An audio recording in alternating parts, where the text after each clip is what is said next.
Revision किया है? वहाँ क्यों बैठो पीछे? यहाँ आ जाओ ना आगे, फिर मुझे ऐसे देखना पड़ता है ऊपर। आप आगे आ जाओ, यहाँ आ जाओ ना आगे, पीछे बैठे हो। या वहाँ पे ज़्यादा आता समझ में? वहाँ मतलब पीछे थोड़ा क्या माइंड में ज़्यादा जाता है क्या? बैग पीछे क्या कह रहे हो पता नहीं, बैक बेंचर हो, फिर वहाँ जाके बैठो ठेठ पीछे, बैक बेंचर हो। तो चलो अपन क्वेश्चन मिलाएंगे मोल बायो, और अपनी ये यूनिट हो गई थी पूरी कंप्लीट। मैंने कल मॉर्फोलॉजी की वो पीडीएफ भेज दी है, देख लेना, अगर कोई समझ नहीं है मुझे पूछ लेना। जिनके मॉर्फोलॉजी बाकी है, जो नहीं पढ़े, एक दो कोई भी भले एक हो भले दो, मैं पढ़ा दूंगा। और फिर और एक काम करना, अगर आप पढ़ सको तो आप पढ़ लेना, यूट्यूब से नरेश सर ने पढ़ा रखी सेम की सेम है, मैंने आपको उसका शॉर्ट करके पढ़ाया, जो एनसीईआरटी जहाँ से क्वेश्चन आते हैं वो। अब अपन आज क्वेश्चन सॉल्व करेंगे मॉलिक्यूलर बायोलॉजी के सेकंड ग्रेड और लैब असिस्टेंट के अंदर।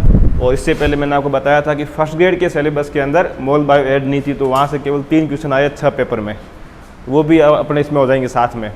तो राजस्थान के अंदर ये कौन से एग्जाम यही होते हैं, लैब असिस्टेंट सेकंड ग्रेड और फर्स्ट ग्रेड, जो अपने लेवल के है। तो अभी तक आरपीएससी द्वारा और अधीनस्थ बोर्ड द्वारा टोटल शायद 39 क्वेश्चन आए हैं जो मॉलिक्यूलर बायोलॉजी के आए हैं। पूरे के पूरे क्वेश्चन यहाँ मैंने आपको लेके आ गया हूँ। अब इसमें से कुछ क्वेश्चन ऐसे होंगे जो आपके लैब के कोर्स में नहीं है, तो वो आप ऐसे नोट कर लेना, नहीं भी करोगे तो कोई फर्क नहीं पड़ेगा, फोटो खींचना जो भी आपको करना, या मैं लिखा दूंगा साथ में। अब तो ये लो आपका, ये रहा आपका आज के मैच की फर्स्ट बॉल, करो उसको सॉल्व। अगर रिवीजन किया है तो आप अच्छे से कर पाओगे। क्या क्वेश्चन पूछा है, phosphate group and sugar molecule of A nucleotide. अब इस क्वेश्चन को आसान से मतलब आराम से समझना, क्या पूछ रहा है आपको सब आता है ये क्वेश्चन, लेकिन इसको आराम से समझने की कोशिश करना। बताओ इसका क्या होगा? क्या हाइड्रोजन? तो इसका क्या होगा? फॉस्फोडाइएस्टर बॉन्ड, पता है ना। और अगर ये यहाँ पर अगर ये डाई एस्टर नहीं होके ये अगर एस्टर होता तो बताओ ये किसके बीच में होता? तो ये होता है आपकी शुगर और फॉस्फेट के बीच में। यहाँ इसने क्या पूछा है? न्यूक्लियोटाइड पूछा है। इसका मतलब उसके साथ में फॉस्फेट ग्रुप ऐड है, उसके साथ में इधर नाइट्रोजन बेस ऐड है। तो इसका मतलब ये आपको ये पूछ रहा, जैसे मैंने आपको ऐसे बनाया डायग्राम यहाँ बना के, फिर यहाँ पर अगर एडिनिन है, मैं इसको शॉर्ट में बता देता हूँ क्योंकि क्लास में बता रखा। फॉस्फोडाइएस्टर बॉन्ड का मतलब था 2 न्यूक्लियोटाइड के बीच बनने वाला बॉन्ड। और मैंने आपको क्लास में एक डायग्राम बना के ऐसे बताया था, ये वाली शुगर है, वापस इधर वाली शुगर है, इसका ये 3 प्राइम एंड, इसका ये 5 प्राइम एंड, यहाँ आएगा फॉस्फेट, इसको बोलेंगे फॉस्फोडाइएस्टर बॉन्ड। आया समझ में? तो ये क्वेश्चन आपके सेकंड ग्रेड का PYQ है। तो इसका राइट आंसर क्या हो जाएगा? Option number 2। क्या हो रहा है ये? तो ऑप्शन नंबर 2 इसका राइट होगा, फॉस्फोडाइएस्टर बॉन्ड। अब अगर वो आपको ये पूछ, अगर इस क्वेश्चन में ये होता तो कि ये आपकी पेंटोज शुगर है और इसके साथ में यहाँ पे इधर बॉन्ड बनाएगा नाइट्रोजन बेस, तो अब आप बताओ इस पेंटोज शुगर और नाइट्रोजन बेस के बीच में कौन सा बॉन्ड बनेगा? N glycosidic bond. अगर पिरीमिडीन होगा तो प्यूरिन होगा। मैंने अलग अलग बताया था ना, 9 और 3, 9 और 1, याद है? हाँ, 9 और 1। तो ये क्वेश्चन आपके सेकंड ग्रेड का PYQ है। तो इसका राइट आंसर हो जाएगा फॉस्फोडाइएस्टर बॉन्ड। ये कहाँ पाए जाते हैं? हाइड्रोजन बॉन्ड, DNA के बीच में जो होता है ना ये वाला, ये हाइड्रोजन बॉन्ड है। अगर A और T होंगे डबल बॉन्ड, G और C होंगे तो ट्रिपल बॉन्ड। ये लो आज के मैच की second ball.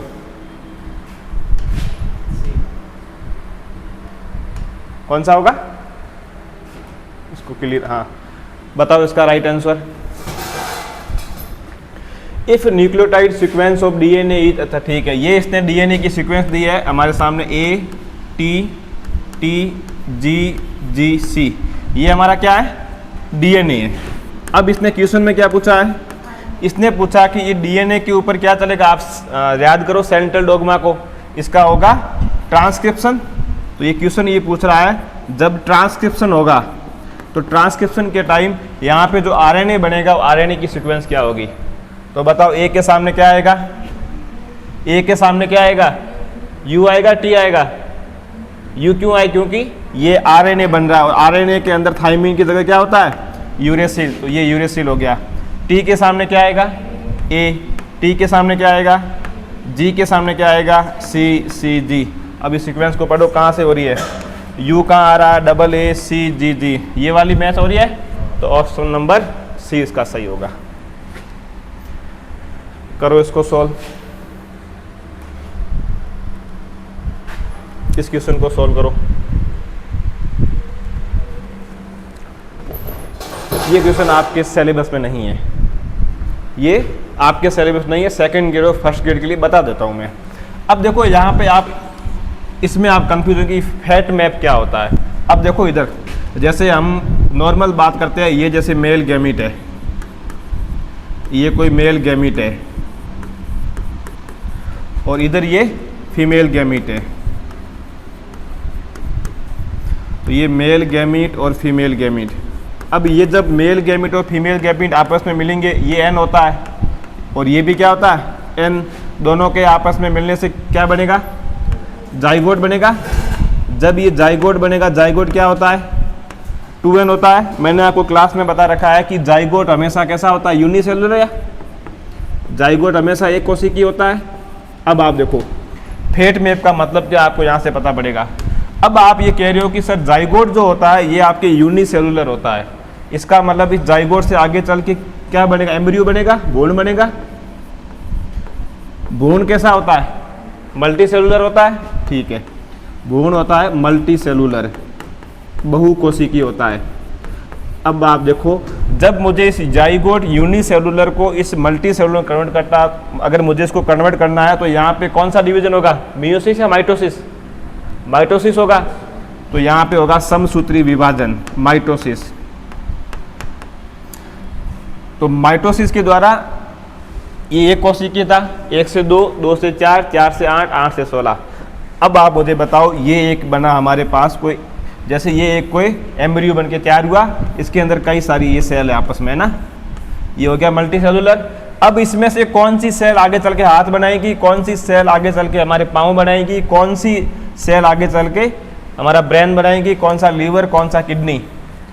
Fate map and in cell का आगे चल के फ्यूचर क्या है, कौन सी कोशिका, कौन सी सेल या कौन सा टिश्यू क्या बनाएगा, ये अभी तक पता नहीं है। अब अगर मुझे ये पता करना है कि जाइगोट का कौन सा पार्ट आगे चल के क्या बना रहा है, तो यहाँ पर मैं इसको स्टैंड करूँगा, मैं इसके ऊपर इनको मैं अभिरंजित करूँगा, इनको मैं स्टैंड करूँगा। अब जैसे कई सारी भाई जैसे आपके खेत के अंदर, आपके घर में जैसे 50 गाय है, अब उसमें से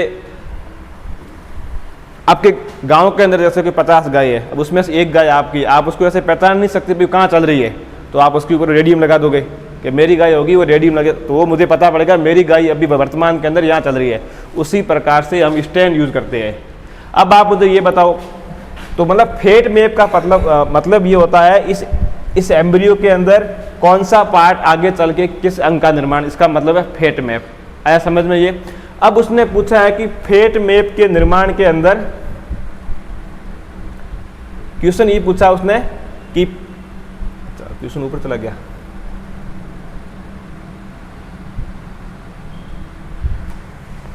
क्वेश्चन ये पूछ रखा है कि फेट मैप के निर्माण के अंदर कौन से आप वाइटल स्टैंड काम लोगे। अब आप मुझे बताओ ये सेल लिविंग है या नॉन लिविंग है, लिविंग सेल है ना, तो मैं स्टैंड ऐसा यूज लूंगा जिसके कारण इस सेल की डेथ नहीं हो, उसको बोलते हैं वाइटल स्टैंड। तो मतलब ऐसा स्टैंड जिसके कारण सेल की डेथ नहीं होती हो, क्योंकि मुझे लिविंग सेल की स्टडी करनी है, तो मैं ये तो हो नहीं सकता कि मैं इसके ऊपर तेजाब डाल दूं तो सेल की डेथ हो जाएगी। तो मुझे ऐसे केमिकल को काम में लेना है जिस केमिकल के कारण सेल की डेथ नहीं हो और मुझे इन फ्यूचर आगे चल के पता पड़े कि इस एम्ब्रियो का कौन सा पार्ट आगे चल के किस अंग का निर्माण कर रहा है। अब पूछा ये है कि आपके सामने 4 स्टैंड दे रखे हैं, ये 4 केमिकल के नाम है, 4 अभिरंजन के नाम है, इनमें से कौन सा वाइटल नहीं है। तो ध्यान रखना, ये जो निल्सन रेड जो कॉपर होता है ये वाइटल स्टैंड नहीं है, बाकी ये सभी के सभी Nile blue sulphate, Janus green और ये बिस्मार्क ब्राउन। अब किसी एग्जाम में पूछा हुआ सेकंड ग्रेड के अंदर कि अगर आपको किसी सेल में देखना है कि माइटोकॉन्ड्रिया कहाँ पर है, तो माइटोकॉन्ड्रिया को स्टैंड करने हम काम में लेते हैं जेनिस ग्रीन स्ट्रैंड। आया समझ में?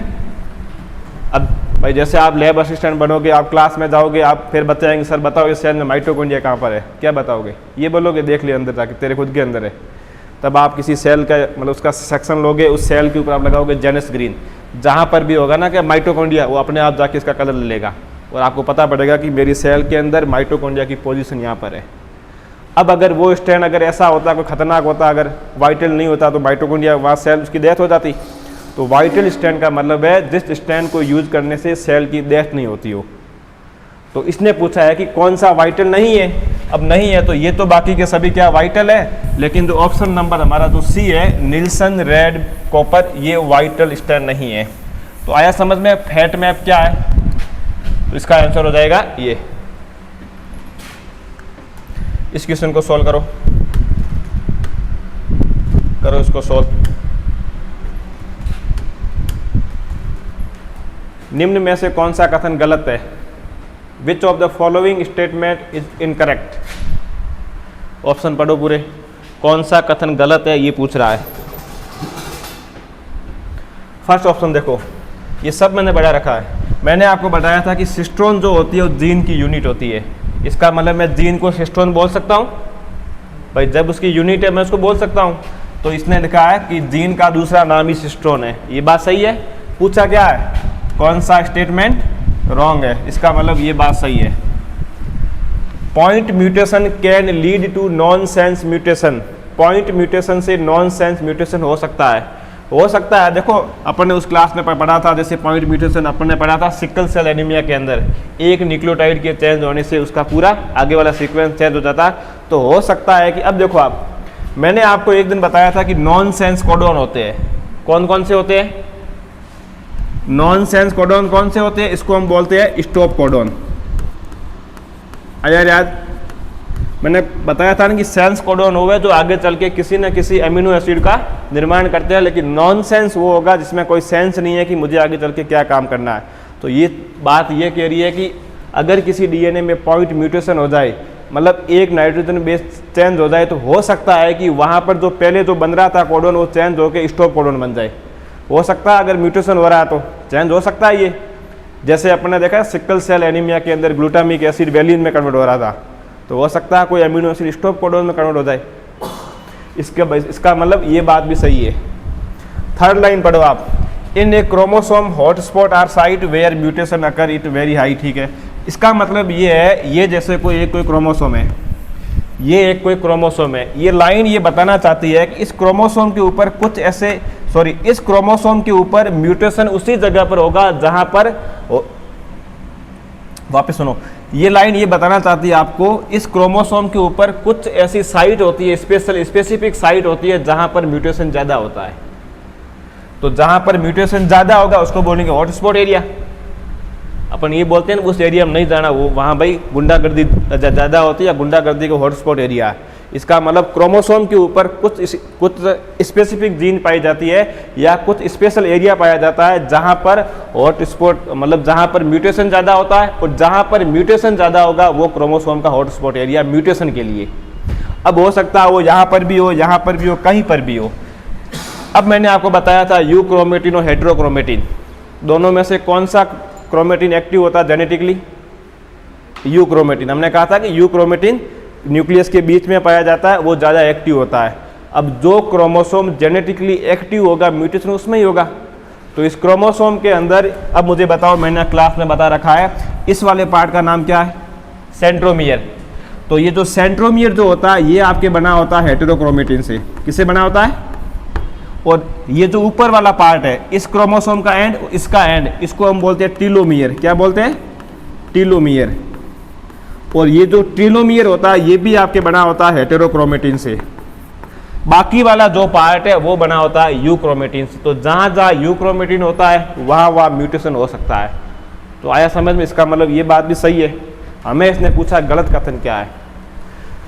फिर उसके बाद नेक्स्ट ऑप्शन में इसने दे रखा है कि जो फ्रेम शिफ्ट जो म्यूटेशन होता है, याद आ रहा फ्रेम शिफ्ट कि जो फ्रेम शिफ्ट म्यूटेशन होता है are cause by base substitution. इसका मतलब होता है प्रतिस्थापन, एक का दूसरे द्वारा चेंज हो रहा है। जैसे मैं यहाँ खड़ा हूँ, मैं वहाँ जाता हूँ, आप लोग यहाँ जाओ, मतलब मेरे एक को चेंज किया किसी और एक ने, इसका मतलब ये है, क्या फ्रेम शिफ्ट में ऐसा हो रहा था?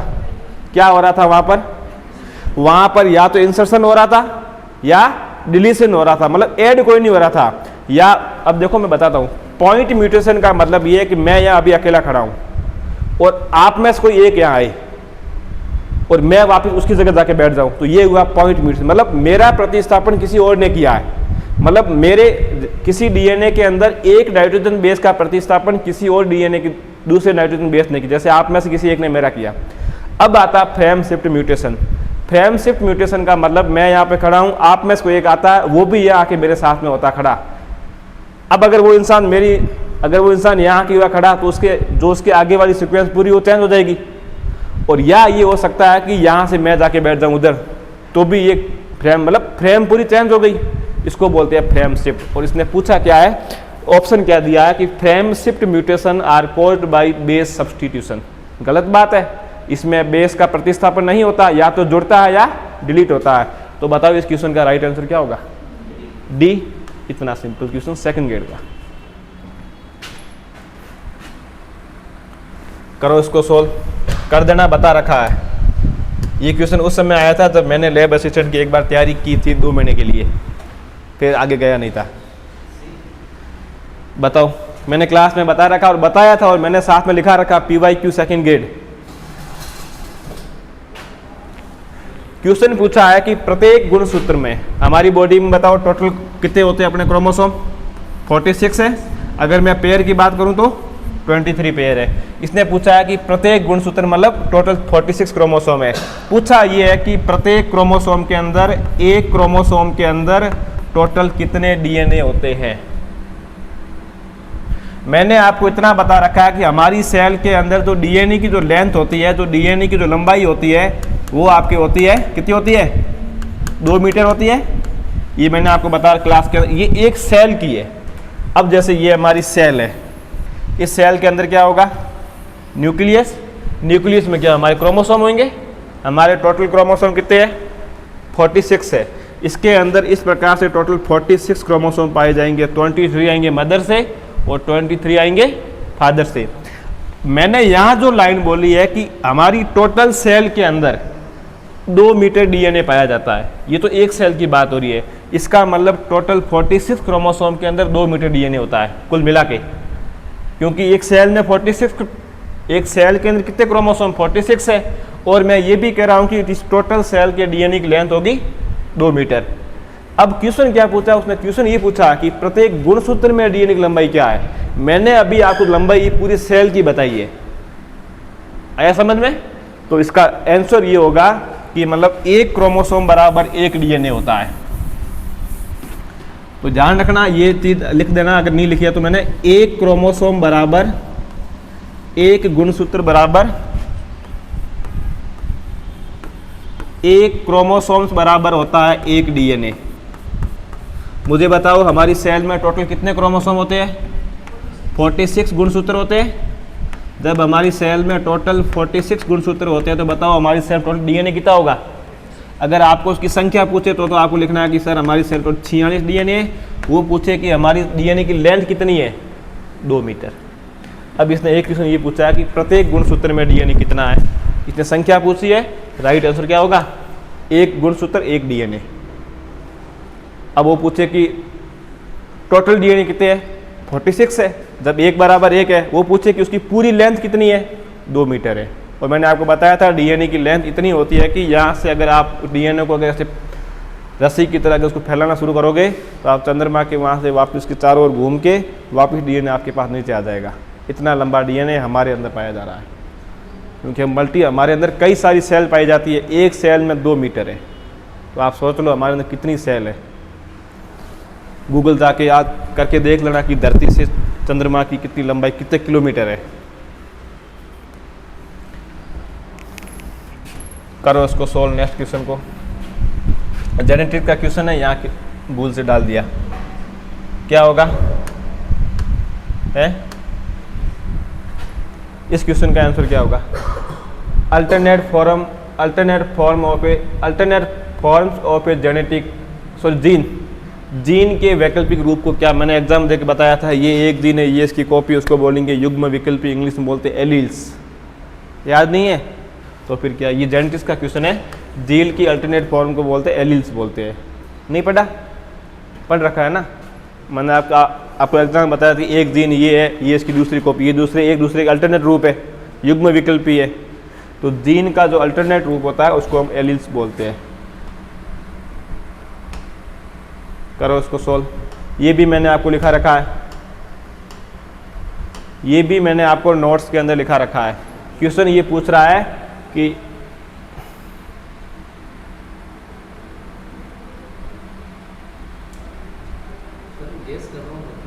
हाँ गैस क्यों करो भाई, मैंने लिखा रखा है, गैस क्यों करोगे? मैंने आपको ये नोट्स में लिखा रखा, मुझे आज भी याद है, हेडिंग लिखी थी प्रोटीन सिंथेसिस, उसके नीचे लिखा था रिक्वायरमेंट। मैंने ये भी बताया था यहाँ पे ये नहीं चाहिए, ये चाहिए। मैंने वही आपको ये भी बताया था, क्वेश्चन ये पूछा हुआ है कि क्या वह चाहिए, और फिर मैंने आपको ये भी बताया था वो कितने चाहिए। पहले बताओ क्या चाहिए प्रोटीन संश्लेषण के लिए? ATP, GTP, NADP, FAD. क्या? मैं एक ऑप्शन और डाल देता हूँ, ये ई वाला एटीपी। अब बताओ इसका right answer A B C D E D, B for boy, तो ये इसका राइट आंसर जीटीपी। फिर मैंने आपको एक कदम आगे बढ़ाया था, मैंने कहा अगर वो पूछे कि कितनी जीटीपी चाहिए तो कितनी चाहिए, तो प्रोटीन सिंथेसिस या ट्रांसलेशन के लिए 2 जीटीपी चाहिए। तो ये आपकी पीवाई क्यू मैंने क्लास में बताया था हाईलाइट, तो जहाँ जहाँ मैंने आपको हाईलाइट कराई वो सब पीवाई क्यू है। करो इसको सोल्व, इसको आराम से पढ़ना पहले क्वेश्चन, उसके बाद इसको सोल्व करना। भाई हो जाना क्यों ऐसे कर रहा है, इसको क्लियर होने दो। अब सोल्व करो। Consider the following statement and select correct statement. ये कह रहा है कि नीचे दी हुई रामायण को पढ़ो और इसमें से कौन सी बात रामायण के बारे में सही बताई मैंने। पहला स्टेटमेंट पढ़ो, क्या है? DNA replication is a semi conservative process. क्या सही है गलत है? इसका मतलब क्या? इसका मतलब ये था कि ये जैसे कोई पेरेंटल डीएनए है, जब इसका रेप्लिकेशन स्टार्ट होगा तो ये 2 अलग अलग होगी, जब ये दोनों स्ट्रैंड अलग होगी तो इसके साथ में न्यू बनेगी, तो ये एक तो न्यू बनेगी और एक इसकी पेरेंटल होगी। ये हो गया सेमी कंजर्वेटिव, मतलब इसका आधा संरक्षण हुआ है और आधा ये नया आया है। तो ये बात सही है, ठीक है। अब उसके बाद सेकंड स्टेटमेंट पढ़ो इसका। ये कह रहा है DNA replication semi discontinuous process. क्या ये बात सही है? ये भी सही है। हमने ऐसा डायग्राम बनाया था कि जैसे ये 2 को रेप्लिकेशन है, एक स्टैंड पे डीएनए का सिंथेसिस सीधा होगा, दूसरी स्टैंड पर ऐसे डिसकंटिन्यू होगा। इसका मतलब ये बात भी सही है, ये स्टेटमेंट सही है, ये स्टेटमेंट भी सही है। थर्ड पढ़ो, क्या स्टेटमेंट है? डीएनए पॉलीमरेज थर्ड, याद आ रहा है? रिप्लेस, यानी उसको replace primer of Okazaki fragment. अब आप मुझे बताओ, हमने ऐसे बनाया था, फिर मैंने कहा ये इसका कंटिन्यू वे के अंदर हो रहा है, फिर हमने वापस इसकी दूसरी स्टैंड, यहाँ ये हो रहा था ऐसे डिसकंटिन्यूस, और इसको हमने नाम दिया था ओकाजाकी फ्रेगमेंट, याद है? फिर मैंने आपको बताया था इस ओकाजाकी फ्रेगमेंट को कौन रिप्लेस करेगा? डीएनए पॉलीमरेज फर्स्ट करेगा। मैंने कहा था ये करता है, कौन करता है? डीएनए पॉलीमरेज फर्स्ट करता है, न कि DNA polymerase third. DNA polymerase third का काम है, ये वाला जो काम है ना, यहाँ से इसको रेप्लिकेशन करना, ये काम होता है डीएनए पॉलीमरेज थर्ड का। डीएनए पॉलीमरेज फर्स्ट का काम होता है इन ओकाजाकी को रिप्लेस करके इसको वापस ऐड करना, वो आगे लाइगेज करेगा। रिप्लेस प्राइमर ऑफ, हाँ देखो यहाँ क्या लिखा हुआ, ये जो ओकाजाकी फ्रेगमेंट होते हैं, यहाँ जो प्राइमर होता है, प्राइमर क्या होता है बताओ? यहाँ आके जो जुड़ेगा, इसको रेप्लिकेशन स्टार्ट करने के लिए चाहिए प्राइमर चाहिए, और प्राइमर यहाँ भी जुड़ेगा और इधर भी जुड़ेगा, प्राइमर 2 स्ट्रैंड जुड़ेगा।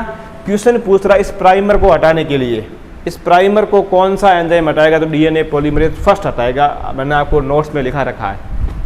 और डीएनए पॉलीमरेज थर्ड का काम क्या है? उसको रेप्लिकेशन करना। हाँ, अब देखो इसका डी वाला पढ़ो, primer is synthesize on both strand. मैंने अभी बताया ना, प्राइमर इधर भी बढ़ेगा, इस स्टैंड पे बढ़ेगा और वापस इधर भी बढ़, क्योंकि डीएनए पॉलीमरेज खुद अकेला काम वो बोलेगा, पहले आके मुझे शुरुआत करके दो, उसके बाद मैं ये करूँगा। आया समझ में? तो अब ये तो हमारा एक ये गलत है, बाकी ये तीनों सही है। तो बताओ ए बी डी कहाँ आ रहे हैं? सी। ये अच्छा क्वेश्चन, इसको सॉल्व करो। ये अभी आया था, अभी वाले सेकंड गेट के अंदर आपके।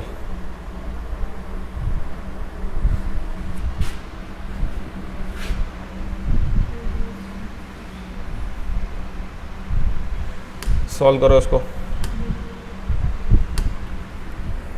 ये पूछ रहा है, अच्छा ये वाला सिंपल क्वेश्चन है।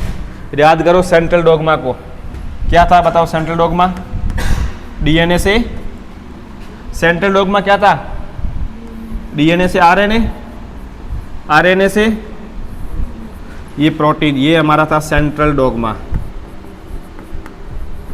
अब अगर डीएनए से डीएनए बन रहा तो क्या कहलाएगा? रेप्लिकेशन। डीएनए से आरएनए बन रहा तो क्या कहलाएगा? ट्रांसक्रिप्शन। ये कहलाएगा ट्रांसक्रिप्शन।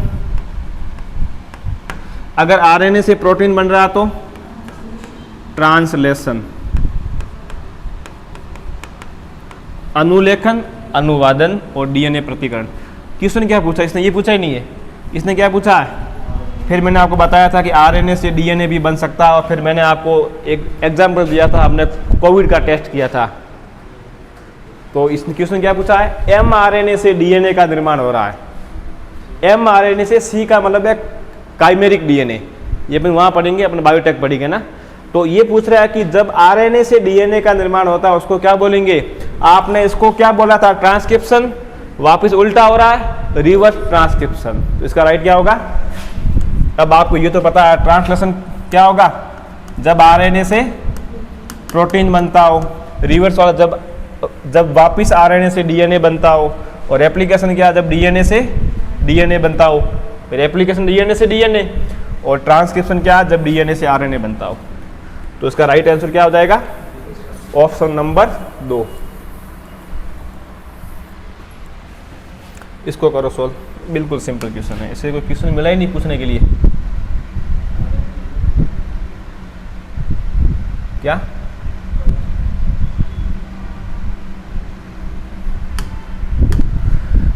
क्रोमोसोम किससे बना होता है? मैंने आपको लिखाया था क्रोमेटिड, याद है? क्रोमेटिड या क्रोमोसोम एक ही बात है। ये पूछ रहा, मतलब इसमें है, इसमें काफ़ी डिफरेंट, लेकिन उनका जेनेटिक मटेरियल एक ही है। डीएनए इसमें भी होगा, डीएनए उसमें होगा। ये पूछ रहा है क्रोमेटिड या क्रोमोसोम किससे बने हुए होते हैं? तो क्या डीएनए, क्या क्रोमोसोम में आरएनए डीएनए का कॉम्बिनेशन होगा?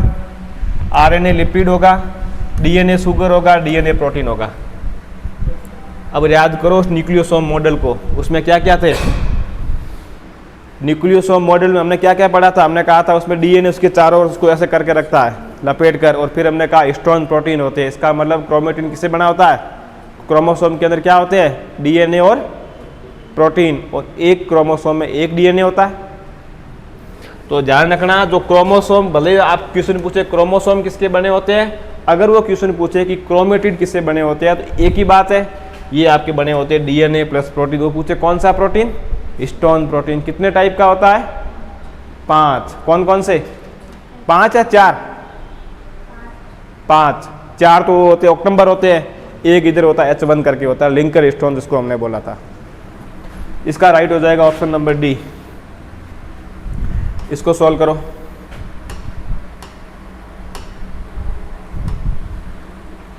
ये पूछ रहा है कि रेबीज जो वायरस होता है उसका आनुवंशिक पदार्थ क्या है? लिखा रखा मैंने, वायरस आए मैक्सिमम का अनुपात क्या होगा? Single strand DNA. नहीं, सिंगल स्ट्रैंड आरएनए होता है।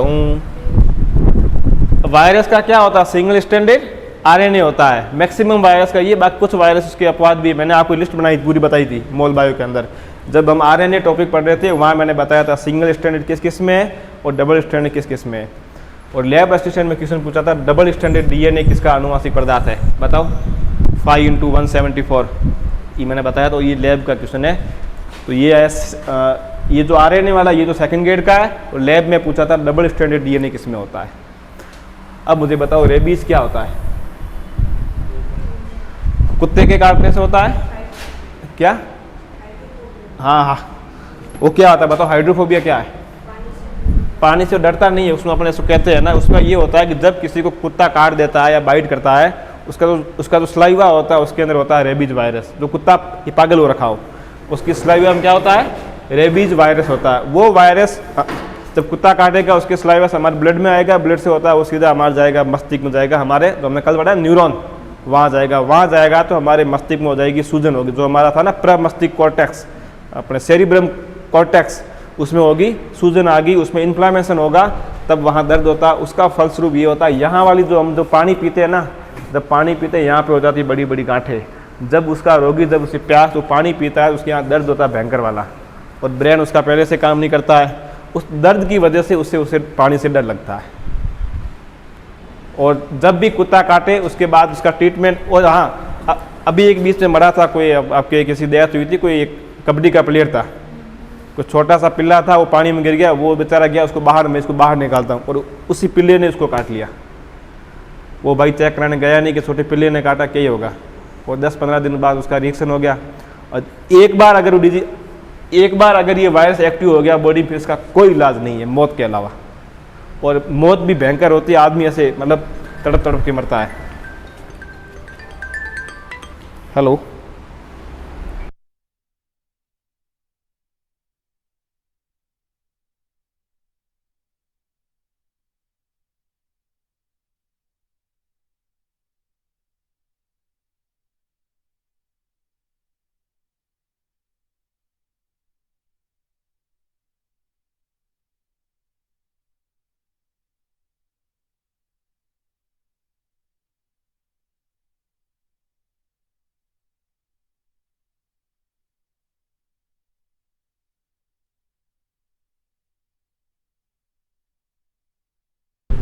क्या हुआ कुत्ते के काटने से?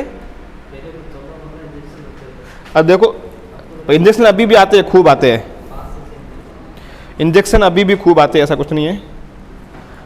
तो मतलब जो एक अपने कबड्डी का प्लेयर था उसने उसको बाहर वहाँ से उठाया कि पानी में बह जाएगा, छोटा पिल्ला था, तो उसी पिल्ले ने उसको काट लिया। वो 10-15, अपन लोग भी नहीं जाते कि छोटे पिल्ले ने काटा क्या जाएंगे। 10-15 दिन बाद रेबीज अपना काम करना शुरू करता है ये वायरस, और इतना भयंकर उसकी मौत होती है। मतलब और ये रेबीज वाला जब लास्ट में मरता है ऐसे, मतलब पूरी उसको ऐसे पकड़ना पड़ता है, उसको बांध के रखते हैं क्योंकि किसी और को जाके काट देगा।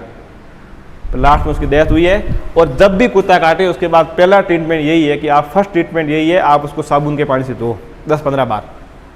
जब भी कोई डॉग या बिल्ली हो, कोई भी ऐसा जानवर काटे, उसको पहले साबुन के पानी से धो, उसके बाद जाओ जाके इसका टीका लगा के। इसके टीके शायद 6-7 लगते हैं, मेरे से इंजेक्शन 7 लगते हैं, 7-8 इंजेक्शन है। और इसको हमेशा वो कहते हैं जब भी काटे तुरंत इसको साबुन के पानी दो, फिर सीधे भागो हॉस्पिटल। और अगर ये एक बार एक्टिव हो गया फिर दुनिया में इसका कोई इलाज नहीं है मौत के अलावा। भगवान के हाथ में नहीं है, कुछ मौतें अपने हाथों में भी है। तो इसका डीएनए क्या होगा, सिंगल स्ट्रैंडेड आरएनए होता है, और इतना बड़ा खेल खेल जाता है हमारे साथ में। अगला क्वेश्चन सॉल्व करो।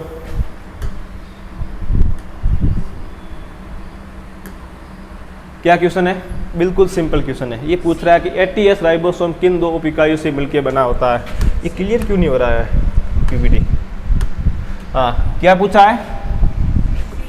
अब मैं पूछ रहा हूँ, एक तो 70S राइबोसोम, दूसरा 80S। ये आपको क्वेश्चन पूछ रखा है, बताओ इन दोनों का। पहले बताओ ये किस में पाया जाएगा? ये प्रोकैरियोट में, और ये किस में होगा?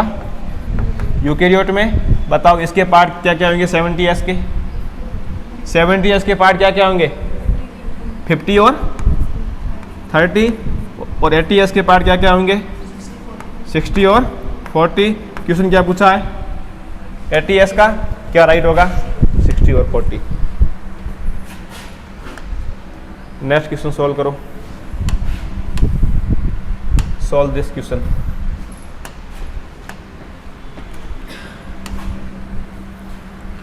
क्वेश्चन पूछ रहा है कि टीआरएनए की स्ट्रक्चर पूछी इसने, कैसी ऐसी बताओ। ये हमने ऐसे बनाई थी ना,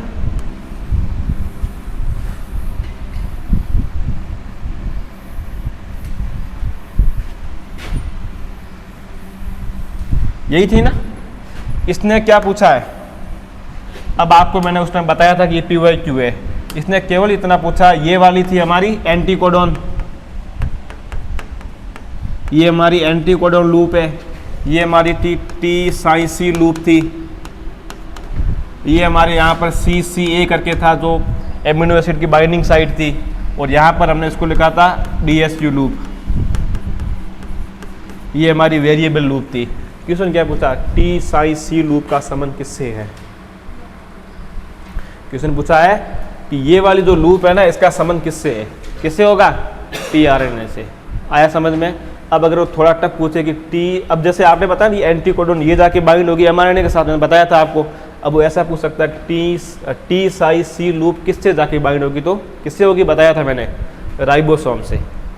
आया समझ में। तो ये वाली लूप जाके बाइंड होती है नीचे mRNA के साथ में, नीचे mRNA के साथ, और वो जाके बाइंड होगी आपके, ये जाके बाइंड होती है कि किसके साथ में, राइबोसोम के साथ में। तो इस क्वेश्चन का राइट आंसर क्या होगा, ऑप्शन नंबर 1। तो इतना सिंपल क्वेश्चन है, केवल इतना ही पूछा कि ये सेकंड ग्रेड की क्वेश्चन है, इतने सिंपल। अब देखो अगला क्वेश्चन, DNA को नुकसान पहुंचाने वाली नॉन आयोनाइजिंग रेडिएशन कौन सी है। ये आपके कोर्स में नहीं है, बता देता हूं मैं, बता दो अगर आपको पता हो तो, अनुमान लगा के। हाँ गैस करो, क्योंकि मैंने आपको नहीं पढ़ाया, आपके कोर्स में नहीं है इसलिए।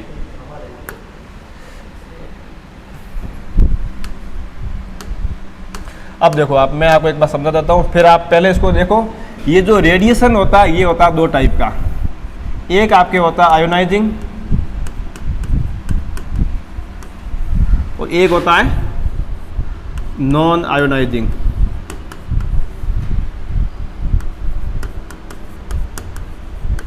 जब हम बात करेंगे इस आयोनाइजिंग रेडिएशन की, इसमें आपके एक आती है गामा रे, एक आती है गामा रेज, और एक इसमें आपके आती है एक्सरे। क्या आती है, गामा रेज और एक्सरेज। ये जो होती है, ये जो गामा रेज और जो एक्सरेज है, या जो आयोनाइजिंग जो रेडिएशन है, जो आयनिक रेडिएशन होते हैं, इनके अंदर एनर्जी ज़्यादा होती है। क्या होती है, इनके अंदर एनर्जी ज़्यादा होती है, और जिसमें एनर्जी ज़्यादा होती है, अब देखो ये जो कोई भी रेडिएशन हो, कोई भी विकिरण हो, क्या म्यूटेशन करेगा भाई, वो क्या इसका मतलब क्या, विकिरण है, भले कोई भी हो, भले हो आयोनाइजिंग भले हो नॉन, ये दोनों क्या करेंगे, म्यूटेशन करेंगे। ये जो होती है, जो आयोनाइजिंग रेडिएशन है, उसके एग्जांपल एक्स रे और गामा रे, इसके अंदर एनर्जी ज़्यादा होती है। जब इसमें एनर्जी ज़्यादा है तो हो सकता है ये DNA के ऊपर सिंगल स्टैंडर्ड कट लगा दे, ये म्यूटेशन हो गया। और इसके पास में ये भी कैपेसिटी होती है, ये DNA पर डबल स्टैंडर्ड कट लगा सकती है। अब जब इसका एग्जाम्पल आएगा नॉन आयोनाइजिंग, तो इसका एग्जाम्पल आता है UV रेज। क्या आता है, UV रेज। अब देखो यहाँ से दो क्वेश्चन आए, ये क्वेश्चन तो पूछा, आपको पूछा है, ये पूछा सेकंड ग्रेड में। अभी असिस्टेंट प्रोफेसर उसका थोड़ा लेवल बढ़ गया, वहाँ ये पूछा कि क्वेश्चन क्या था, क्वेश्चन ये था DNA में जो नाइट्रोजन बेस होते हैं, DNA में जो नाइट्रोजन शार्क होते हैं, उसके द्वारा कौन सी रेडिएशन को एब्जॉर्ब किया जाता है, कौन सी करेगा वो, UV रे। इसका जो मान होता है वो आपकी, इसकी वैल्यू होती है 260 नैनोमीटर। तो सीधा पूछा हुआ DNA कौन से नैनोमीटर की वेवलेंथ को मैक्सिमम एब्जॉर्ब करता है, 260 नैनोमीटर, और वो अपने आप में UV लाइट होती है। हाँ यही सनलाइट वाली। तो आया समझ में, ये होती है UV रे। अब आप थोड़ा और आगे पढ़ोगे, आगे जब फर्स्ट ग्रेड की पढ़ोगे तब आपको मैं बता देता हूँ। अब देखो UV रे काम क्या करते हैं हमारे में, म्यूटेशन कैसे करती है, ऐसे कर देखो आप, ये जैसे कोई DNA है, यहाँ पे जैसे इधर ये एडिनिन है, थाइमिन है, थाइमिन है, साइटोसिन है, गुआनिन है। बताओ एडिनिन के सामने क्या आएगा, थाइमिन आएगा, इसके सामने क्या आएगा, एडिनिन, इसके सामने क्या आएगा, इसके सामने गुआनिन, साइटो।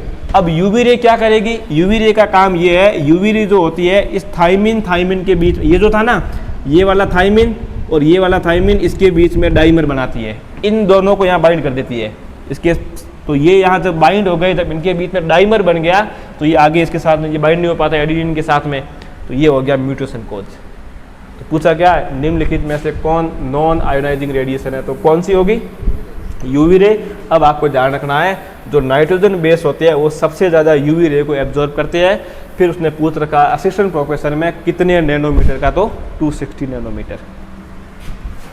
तो ये ऐसे मतलब एग्जाम का लेवल बढ़ता है, वैसे वैसे क्वेश्चन आगे डेप्थ में जाता है। आपको ऊपर से पूछ लिया इसने कौन कौन सी होती है, जब एग्जाम का लेवल बढ़ा तो उसने पूछा कि नाइट्रोजन बेस किसको करेगा, थोड़ा और लेवल, तो कितने नैनोमीटर करेगा। करो इसको नेक्स्ट को सोल्व।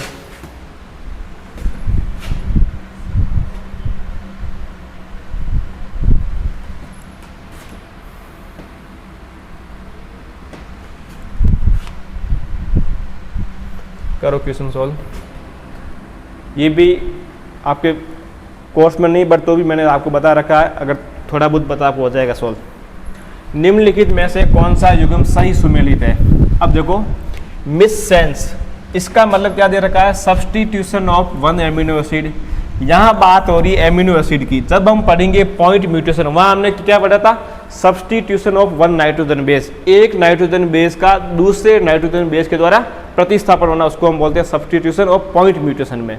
मिस सेंस का मतलब होता है जब एक एमिनो एसिड का प्रतिस्थापन दूसरे एमिनो एसिड से होता है, उसको बोलेंगे मिस सेंस। ये बात सही है, आपकी नहीं है, मैंने नहीं बताया क्योंकि एनसीईआरटी में डायरेक्ट नहीं दे रखा था ये।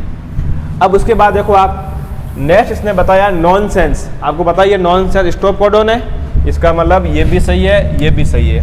थर्ड क्या है? Frame shift mutation. क्या था?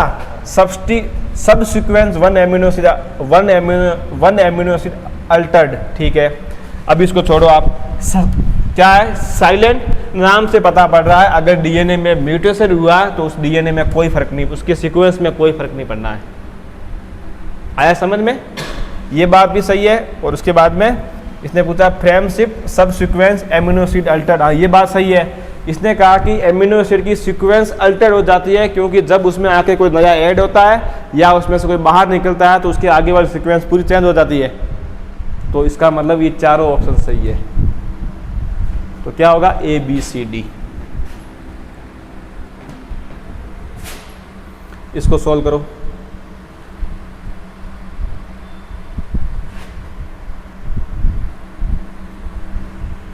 क्या पूछा? Enzyme responsible for nick translation on lagging strand. देखो इसको बताता हूं मैं, इसको आप सोचो एक बार, आपसे जितना हो फिर मैं करूंगा।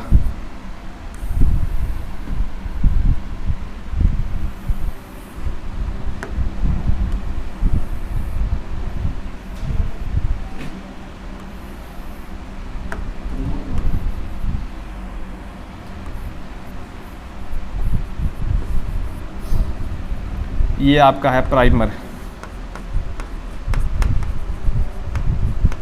इधर आपका ये है प्राइमर।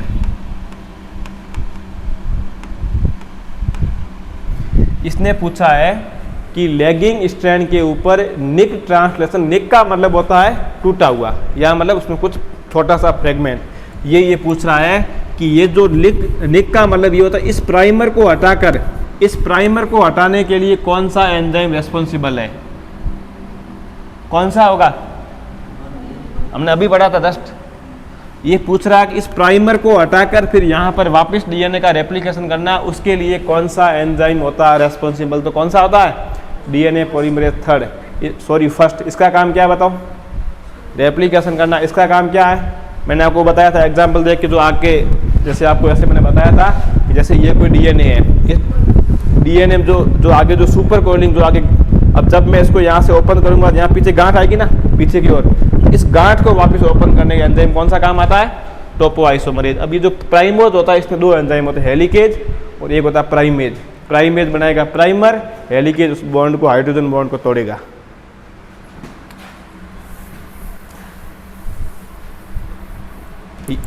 ये जो एंजाइम होता है ना, जो आपके प्राइमोज, इस प्राइमोज में दो एंजाइम होते हैं। एक तो एंजाइम आपके काम करता है हेलिकेज, कौन सा एंजाइम होता है? हेलिकेज। एक इसमें आपके होता है प्राइमेज, जो आगे चल के ये प्राइमर बनाएगा। आया समझ में? और जो हेलिकेज होता है वो आपके कौन से बॉन्ड तोड़ता है? हाइड्रोजन बॉन्ड को तोड़ने का कार्य करता है। करो इसको सॉल्व। अब बस क्वेश्चन पूरे होने वाले अपने, बाकी वाले बाद में करेंगे। क्वेश्चन क्या पूछा है? डीएनए पॉलीमरेज फर्स्ट को किस नाम से जाना जाता है? कौन सा? थर्ड। क्यों? इसकी खोज किसने की थी? अब देखो मैंने बताया था जो डीएनए पॉलीमरेज फर्स्ट एंजाइम होता है, जो डीएनए पॉलीमरेज फर्स्ट एंजाइम है, इसकी खोज करने वाला साइंटिस्ट कौन था? कोरेनबर्ग था। फिर मैंने बताया था इसको जब इस एंजाइम को तोड़ा गया था तो दो पार्ट में डिवाइड किया गया था। एक इसका बना था लार्ज फ्रेगमेंट, एक इसका बना था लार्ज पार्ट, और एक इसका बना था स्मॉल पार्ट। फिर मैंने आपको और बताया था इसके अंदर 5 प्राइम टू 3 प्राइम और 3 प्राइम टू 5 प्राइम, इसमें 5 prime to 3 prime primer removal की एक्टिविटी। और फिर मैंने बताया था इसके लार्ज पार्ट को हम बोलते हैं कॉर्नबर्ग एंजाइम। तो डीएनए पॉलीमरेज फर्स्ट को क्या बोलेंगे? Kornberg enzyme. ये PYQ है सेकंड ग्रेड का। ये सेम का सेम क्वेश्चन कॉपी पेस्ट करके पूछा हुआ RPSC असिस्टेंट प्रोफेसर में कि कॉर्नबर्ग एंजाइम क्या है।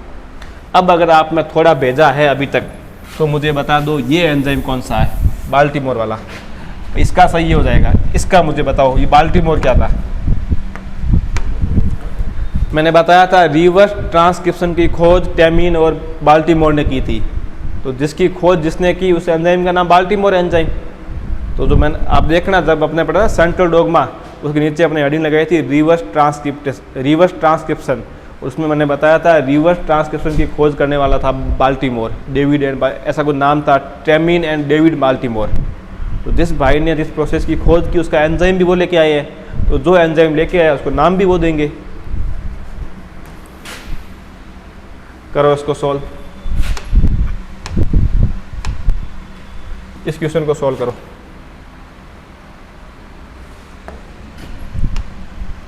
वायरस द्वारा ट्रांसक्रिप्शन फैक्टर के निष्क्रिय होने को क्या कहते हैं? ये अभी पूछा हुआ था, जो अभी एग्जाम हुआ ना, ये अपने आपकी सेकंड ग्रेड को, उसमें पूछा है। ये पूछ रहा है कि आप वापस पढ़ो सेंट्रल डोगमा को। सेंट्रल डोगमा क्या कहता है कि डीएनए से क्या बनेगा? आरएनए बनेगा। आरएनए से क्या बनेगा? प्रोटीन बनेगा। क्वेश्चन में इसने क्या पूछा है? Transcription factor. फैक्टर का मतलब होता है एंजाइम। क्या होता है? एंजाइम। अब आपको पता है कि अगर कोई भी प्रोसेस होगी तो उसके लिए एंजाइम चाहिए।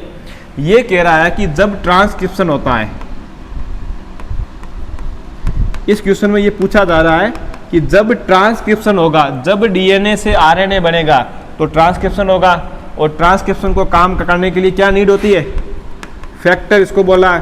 इसको हम एंजाइम भी बोल सकते हैं। भाई कोई भी काम करना है तो एंजाइम चाहिए। मैंने आपको कल बताया था एंजाइम के लिए जल चाहिए होता है, जल की आवश्यकता होती है। ये पूछ रहा है कि इसको अगर निष्क्रिय कर दिया जाए, अगर इसको निष्क्रिय यानी इसको इनएक्टिव कर दिया जाए, ये इनएक्टिव कब होगा? जब कोई वायरस हमारी बॉडी में एंटर कर देगा। तो जब कोई वायरस हमारी बॉडी में एंटर करेगा, ये ना वायरल इंसर्शन यानी वायरस का उसमें जीन में जाना।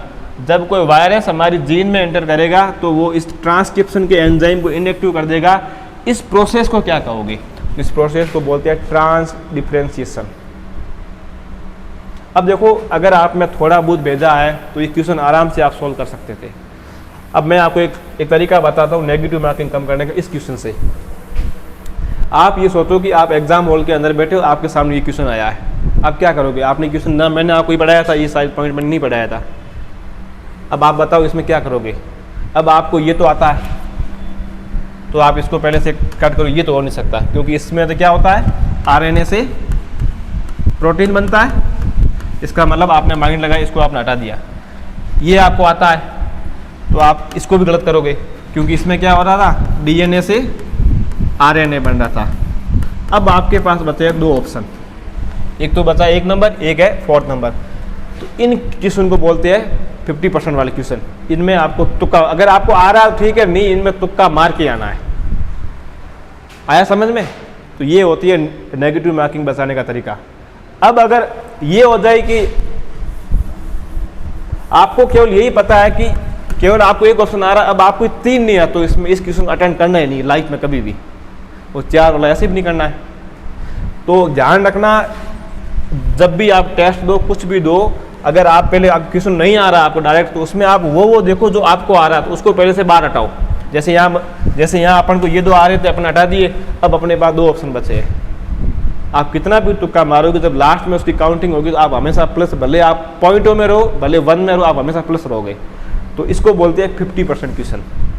अब देखो आप ये दिया हुआ है टेराटोमा। टेराटोमा का मतलब होता है ट्यूमर का फॉर्मेशन होना। किसका फॉर्मेशन होना?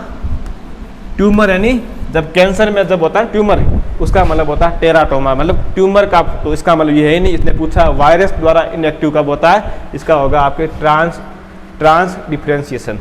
आया समझ में? ये ऐसे क्वेश्चन को हमेशा जो आता है पहले उसको हटाओ, फिर जो नहीं आता फिर उसको सोल्व करो। इसको सोल्व करो। मैं मानता हूं इस प्रकार के क्वेश्चन सबसे इजी होते हैं। क्योंकि इसमें से मिलाने के वाले क्वेश्चन होते हैं सबसे ईजी होते हैं, और ये सोल्व तब होता जब आपने अच्छे से पढ़ रखा हो। क्या होगा बताओ इस क्वेश्चन का राइट आंसर?